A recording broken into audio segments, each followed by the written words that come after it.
అందరికీ నమస్కారం. చంద్రబాబు నాయుడు గారు మొబిలైజేషన్ అడ్వాన్సుల పేరుతో 10% ఇచ్చేసి 8% తన జోబులో వేసుకుంటున్నారని జగన్మోహన్ రెడ్డి అన్నగారు అన్నారు. అంతేకాకుండా స్టీల్, సిమెంట్ ఇవన్నీ తగ్గుతున్నప్పుడు నిర్మాణ అంచనాలు ఎందుకు పెంచుతున్నారు?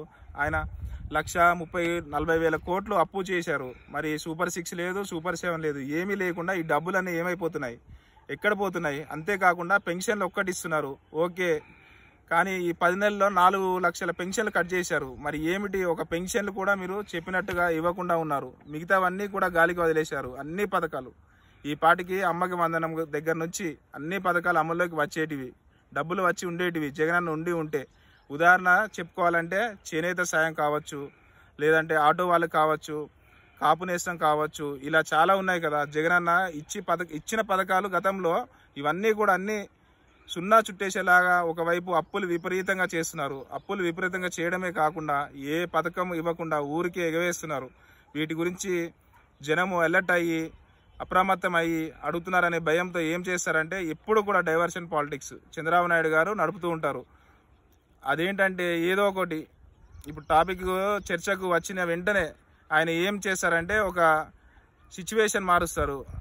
అంటే ఐపీఎస్ అరెస్ట్, లేదంటే ఇప్పుడు మద్యం స్కామ్ అంటారు, లేదంటే రెడ్ బుక్ రాజ్యాంగం అంటారు, వేరే వేరే పేర్లతో, లేదంటే తిరుపతి లడ్డూలో కల్తీ జరిగిపోయింది అంటారు. ఇలా డైవర్షన్ పాలిటిక్స్లో చంద్రబాబు నాయుడు గారు ఆరితేరిపోయారు. ఒక విషయం చెప్పాలంటే ఇప్పుడు చంద్రబాబు నాయుడు గారు మీ ఒక ప్రశ్న అడుగుతా, మీరు చెప్పండి. మీ కార్యకర్తలు ఎవరైనా సరే, టీడీపీ కార్యకర్తలు ఏ గ్రామానికన్నా పోయి ప్రజలు ఇళ్ళ దగ్గరికి వెళ్ళి పలకరించే ధైర్యము ఉందా మీకు? ఉంటే చూపించండి. ఎందుకంటే మీరు వెళితే జనము అడుగుతారు. రైతులు అనుకోండి, ఏమయ్యా పెట్టుబడి సాయం అన్నారు కదా, జగనన్న గారు ఉంటే డబ్బులు ఇచ్చి ఉండేవాడు కదా, లేదంటే ఇప్పుడు తల్లులు మా పిల్లలకి ఈసారన్నా స్కూల్కి డబ్బులు ఇస్తారా లేదా అని అడుగుతూ ఉండేవారు. ఈ వసతి దీవెన, విద్యా దీవెన ఇవన్నీ మూలపడిపోయినాయి. దీనికి తోడు 3,600 కోట్ల రూపాయల ఆరోగ్యశ్రీ బకాయిలు పెట్టడం వల్ల మొత్తం వైద్యము చేయించుకునే పరిస్థితి లేకుండా పోయింది పేదవారికి.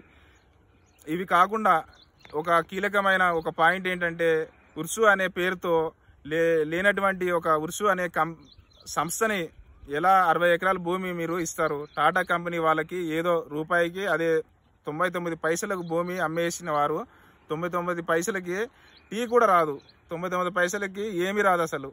పైగా ఇది బినామీ కంపెనీ ఉర్సు అనే కంపెనీ. ఎందుకంటే దీనికి ఎక్కడ పక్క బిల్డింగ్ లేదు, ఇదేదో ఒక చిన్న రెసిడెన్షియల్ హౌస్లో ఉంది.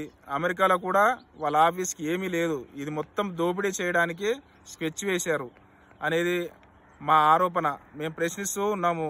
ఈ సబ్జెక్ట్ మీద ఆశ్చర్యం ఏమిటంటే తెలుగుదేశం నుంచి దీనికి ఎలాంటి రెస్పాన్స్ రావడం లేదు. లోకేష్ గారు, చంద్రబాబు నాయుడు గారు ఎవరో ఆ ఉర్సు అనే కంపెనీకి ఎందుకు మేము భూమి ఇవ్వాల్సి వచ్చింది, అది ఏం చేస్తుంది, ఎక్కడ పెట్టుబడులు పెట్టింది, ఎన్ని ఉద్యోగాలు ఇస్తారు అని వాళ్ళేమో ఎందుకు ఎవరు వాళ్ళు అసలు ఎందుకు చెప్పడం లేదో కూడా అర్థం అవ్వట్లేదు.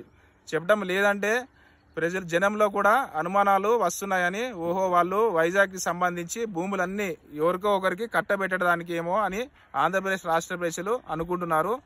రాష్ట్ర ప్రజలు వీళ్ళు చేసే ప్రతిదీ పథకాలు కానీ, సూపర్ 6లో కానీ ఏది చేసే అన్యాయాలన్నిటినీ గమనించాలని కోరుకుంటూ వచ్చేసారి రాబోయే ఎలక్షన్లో జగన్మోహన్ రెడ్డికి అవకాశం ఇవ్వాలని చెప్పి కోరుకుంటున్నాము. ఇలాంటి ప్రభుత్వము తిరిగి రాకుండా తప్పు చేసుకుని ఆంధ్రప్రదేశ్ ప్రజలు ఇట్లాంటి ప్రభుత్వానికి అవకాశం ఇచ్చి ఇట్లాంటి రాకుండా చూడాలని చెప్పి కోరుకుంటున్నాను. ఇట్లా మీ పి కోటేశ్వరరావు, కందుకూరు నియోజకవర్గం.